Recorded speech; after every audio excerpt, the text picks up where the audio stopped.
Yeah, that's been happening quite a bit. Lots of ram raids in our complex of shops. I would say it's lucky for us that they don't. I think our biggest concern every time there is a break-in, like when we receive the news, the biggest thing for us is have they touched the cakes? Because though that time and those orders, like one of the biggest break-ins, which was the first one, it happened on our busiest week. So it was one of those weeks of going to sleep at 4 and then rushing back. Right. So, and it was the Friday night. So the Saturday, all those orders were to leave.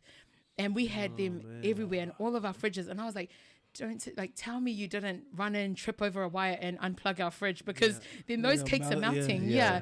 And that's where our biggest concern was, like, is always our cakes for the customers. But glass and things like that, if my mom, her first reaction always is, lucky none of you guys were there, you know, because some of us can work those long hours and then she doesn't. And from that moment, no longer are you allowed to work by yourself late at night, because these things happen so often.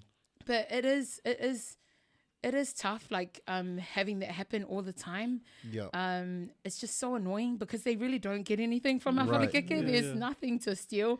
I think they're just after quick cash and grab, and when they don't have that, they just leave. So grateful for that, but it's just the picking up after all the damages, you know, and even the cops and all the forensics being there in the morning and stuff like that takes over time from our opening hours, and you can't operate while there's glass everywhere. So it's just annoying in that way.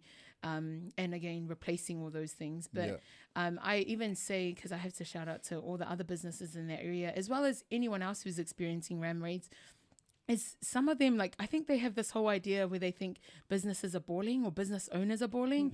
But everyone in that complex that we work in, we're grateful that we work only in that space. But so many owners in that space, they work 2 jobs, or them and their wife work 2 jobs. And that's just like sitting there with like 1 or 2 staff. So they really can't afford to just be living it up, but they're doing the most just to make their dreams happen for their kids. And so that's the one message that I always just wish would drill into them, is that you're just stealing from your own. Like, you know, everyone's trying to get out or try and do something with their talents and their stuff. But on the NZ Herald, there was a quote that you said, based on those incidents, is you said that we've become numb to it because of how often it's happening.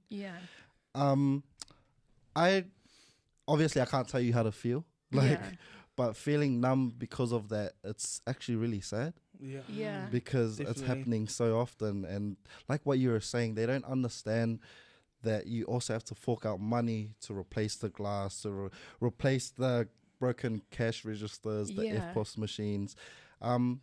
What measures have you put in place to prevent it? Or I don't know if it is preventable completely, but what have you done personally to try and protect the business going forward from thieves and ram raids and whatever it is? Yeah, so we did at a point, we after the first one, because we didn't have cameras at the time, we did put cameras, we installed cameras in our shop.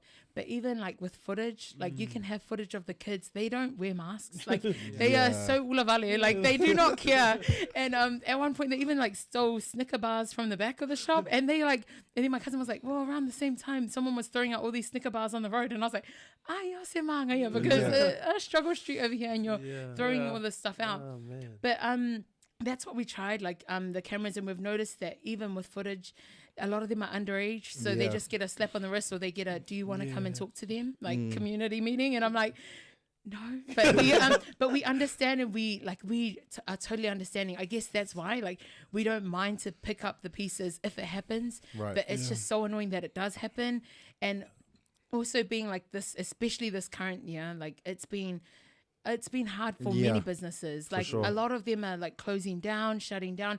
And it's like, it's really disheartening when you have that happen to you, because you're trying every time to keep pushing on. And I guess going off that, there's no way to really prevent it, because it happens, all that stuff happens from the home, like being raised up, were you raised up in the right way, were your parents installing in you good morals, good beliefs. So I guess like what I'm getting at is that, man, it is sad that all these businesses are facing theft and break-ins, but I like your attitude towards it. I like that you're just like, you know what, nothing else can be done right now, even though these are young youth who don't know what they're doing maybe. They haven't been taught well, but what I'm going to do is I'm going to carry on with my business and I'm going to keep thriving. And that's cool. Like it hasn't stunted your growth. It hasn't put you back in a way, but it's actually kind of just like made you more resilient in a way. So that's cool to hear.